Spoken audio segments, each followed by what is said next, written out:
तो ये Ohm's law पे डिपेंडेड क्वेश्चन है ना। ओम्स लॉ के बेस पे जो भी क्वेश्चन पूछे जाते हैं, ओम्स लॉ क्या कहता है कि V equals to I R. यहां से V का फॉर्मूला मिलता है, I का मिलता है, R का मिलता है। V क्या है? Potential difference. I क्या है? करंट। R क्या है? रेजिस्टेंस। V की जो यूनिट है ऐसा unit that is volt, I की एम्पियर और R की ओम। ठीक है बेटा।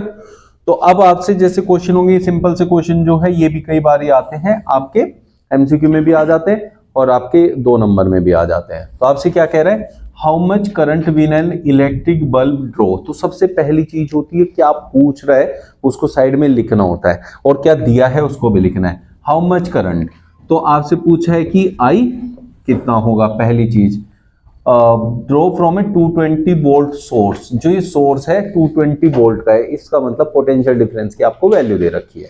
That means V is equals to 220 volt. If the resistance of the bulb filament is 1200 ohm, तो यहाँ रेजिस्टेंस भी दे रखा है आपको 1200 ओम दे रखा है। तो आपसे क्या पूछा है बेटा, यहाँ करंट पूछा है। करंट मतलब I पूछा है। तो फॉर्मूले में I चाहिए, तो R को इधर लाएंगे तो किस में आएगा, डिवीजन में आएगा। तो I equals to V by R बन जाएगा। तो V कितना है हमारा 220 अपॉन R कितना है हमारा 1200।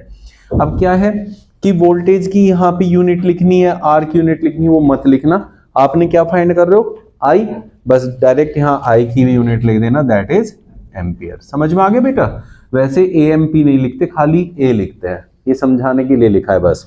तो यहाँ 0 से 0 कैंसिल हो गया, 2 से करूँ तो 11, 2 6 12 60, तो 11/60। तो करंट बहुत छोटा आ रहा है, तो 11 को 60 से डिवाइड करोगे तो कितना आएगा बताना जरा, 0.60 बन जा 60, 6 8 जा 48, 480। तो बस 2 डिजिट्स में निकालना है, तो 0.18 एम्पियर ऐसे करके छोड़ देना है।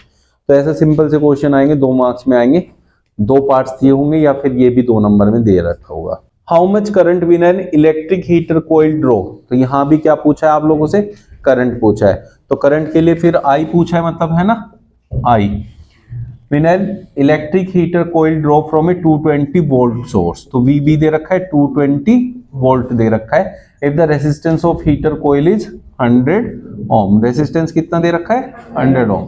तो V equals to I R है, तो I is equals to V upon R है। भाई 3 फॉर्मूले बनेंगे ना यहाँ से, एक V का, एक I का, एक R का। तो आप तीनों याद कर लो या फिर ये याद रखो, इससे बार बार बना लो। ठीक है, तो I पूछा है तो V अपॉन R होगा। तो V हमारा 220 है और R हमारा 100 है। यहाँ एम्पियर लिख देना, अलग अलग यूनिट नहीं लिख ली है, तो दैट विल बी 2.2 एम्पियर। अब बात को समझो, यहां भी 220 वोल्ट का सोर्स था और यहां भी 220 वोल्ट का सोर्स है। यहां करंट बहुत कम था, यहां करंट बहुत ज्यादा है, क्योंकि यहां रेजिस्टेंस 1200 ओम था, यहां रेजिस्टेंस 100 ओम है।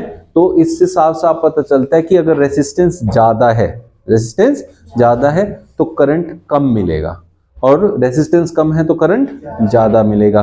तो डायरेक्टली डिपेंडेड होती है ये एक दूसरे पे, कि वो ज्यादा तो वो कम। वैसे इसको इनवर्सली प्रोपोर्शनल कहते हैं, लेकिन एक दूसरे पे डिपेंडेड है, उनके बिना काम नहीं बनेगा। ठीक है। The potential difference between the terminals of N electric heater is 60 volt. क्या दे रखा है आपको, पोटेंशियल डिफरेंस। तो पोटेंशियल डिफरेंस लिख लेते हैं, that is 60 volt. Potential difference को V से डिनोट करते हैं, तो V आया आपका 60 volt. When it draws a current of 4 ampere, दूसरी चीज क्या दे रखी है, करंट। देखो फर्स्ट थिंग ये थी और सेकंड थिंग ये है, तो आपको करंट भी पता है, करंट कितना है 4 ampere. What current will the heater draw if the potential difference is increased to 120 volt. अगर पोटेंशियल डिफरेंस को हम 120 वोल्ट कर दें, तब हमारा हीटर जो है कितना क्या ड्रॉ करेगा, करंट। बात समझ में आई। अब 2 चीजें, हमने यहां पहले कम पोटेंशियल डिफरेंस लगाया, बाद में पोटेंशियल डिफरेंस बढ़ा दिया। तो पोटेंशियल डिफरेंस से करंट वेरी करेगा, क्योंकि अकॉर्डिंग टू ओम्स लॉ अगर हम लोग करंट बढ़ाएंगे पोटेंशियल डिफरेंस के अकॉर्डिंग वो चेंज होगा। तो करंट बढ़ाने के लिए पोटेंशियल डिफरेंस बढ़ाना पड़ता है। नहीं तो करंट बढ़ेगा नहीं। किस पे डिपेंड करता है? पोटेंशियल डिफरेंस पे। अब हमने पोटेंशियल डिफरेंस को 60 वोल्ट से 120 वोल्ट तक कर दिया हमने, 60 वोल्ट से 120 क्या कर दिया हमने चेंज? Potential difference. लेकिन एक बात बताओ, इन दोनों केसेस में क्या कहीं रेसिस्टेंस चेंज हुआ है? नहीं ना। उसने ये थोड़ी बोला है कि सर्किट चेंज कर दिया। अगर सर्किट चेंज नहीं किया इसका मतलब रेसिस्टेंस सेम है। तो पहले केस में से रेसिस्टेंस निकालेंगे और दूसरे केस में रेसिस्टेंस यूज करेंगे, क्योंकि रेसिस्टेंस सेम रहने वाला है, तब ये क्वेश्चन होगा।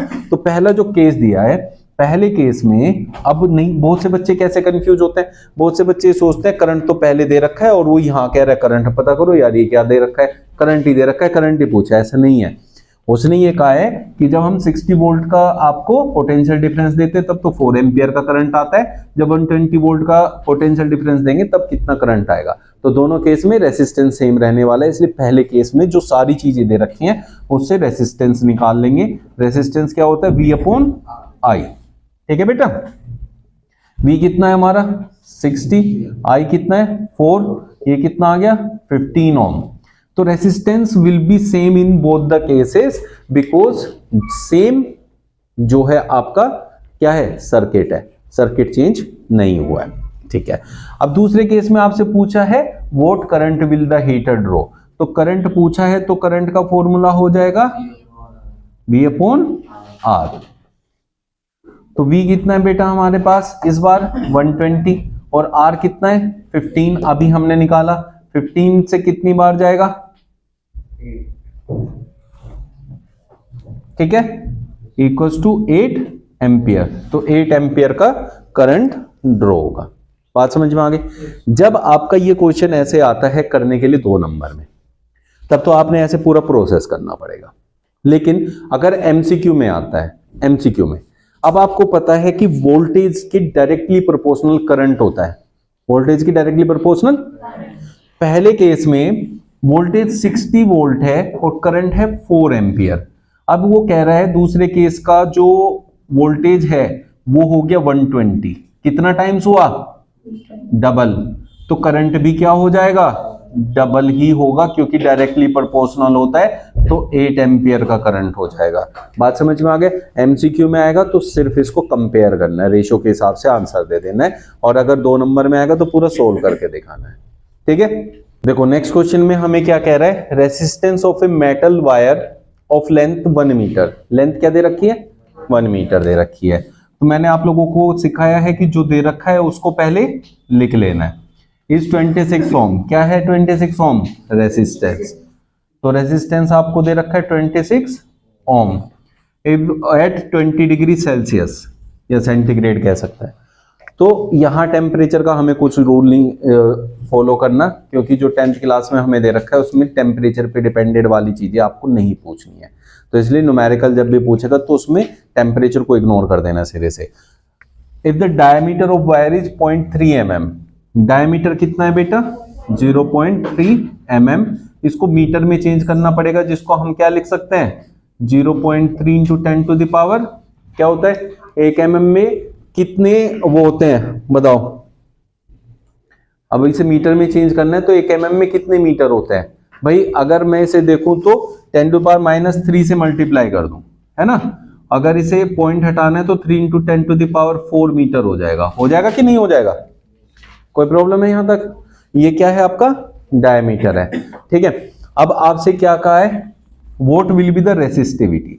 देखो resistance is equals to R is equals to होता है रो एल अपॉन ए। अब आपसे ये रो मतलब रेसिस्टिविटी पूछी है, तो that will be R into A upon L will be resistivity. अब यहाँ रेसिस्टेंस की वैल्यू दे रखी है हमें, कितनी है? 26 ओम है। तो 26 इंटू एरिया। एरिया क्या होता है? यहां जब भी बात करते हैं वायर की तो एरिया ऑफ क्रॉस सेक्शन की बात करते हैं। किसकी बात करते हैं? Area of cross section. लेकिन एरिया ऑफ क्रॉस सेक्शन क्या होता है? पाई आर स्क्वायर। क्या होता है? पाई आर स्क्वायर। मतलब क्या होता है? वायर ऐसा होता है, ये है सिलेंड्रिकल। तो बच्चे कंफ्यूज रहते हैं, सर सिलेंडर का एरिया लगेगा? नहीं, बस ये सर्कल का एरिया लगना है, जो कि होता है पाई आर स्क्वायर, या हम इसे ऐसे कह सकते हैं पाई डी स्क्वायर बाई 4। अगर डायमीटर पता है तो ये यूज कर सकते हैं। ठीक है बेटा। तो हम यहाँ क्या यूज करेंगे? पाई इंटू डी का स्क्वायर। डी कितना है? 3 इंटू 10⁻⁻⁴ का स्क्वायर अपॉन 4 और इंटू लेंथ, क्योंकि यहां लेंथ अपॉन में ये फॉर्मूले से आई, तो L है हमारी 1, तो इसे 1 लिखेंगे। That will B 26 into 22/7 upon में 4 इंटू 1 इंटू 3 इंटू 3, क्योंकि स्क्वायर है 2 बार करेंगे, इंटू 10⁻⁸। बात समझ में आ गई? यहां तो कोई दिक्कत है? ठीक है, इसको सोल्व करो। सोल्व करके जो आंसर आ रहा है दैट इज 1.84 इंटू 10⁻⁻6, ये है आपका। और अब बात को समझो कि आप क्या फाइंड कर रहे हैं, रेसिस्टिविटी। तो रेसिस्टिविटी की यूनिट होती है ओम मीटर, तो उसे यहां लिखेंगे ओम मीटर। अब ये कहां से आती है, याद रखना हर चीज का सॉल्यूशन नहीं होता है। अब आपको पता है कि रेसिस्टेंस ओम में नापा जाता है, एरिया मीटर स्क्वायर में, अपॉन में लेंथ मीटर में, तो इसलिए काटा तो ओम मीटर बन जाता है। बात समझ में आ गई कैसे करना है सॉल्यूशन? ठीक है।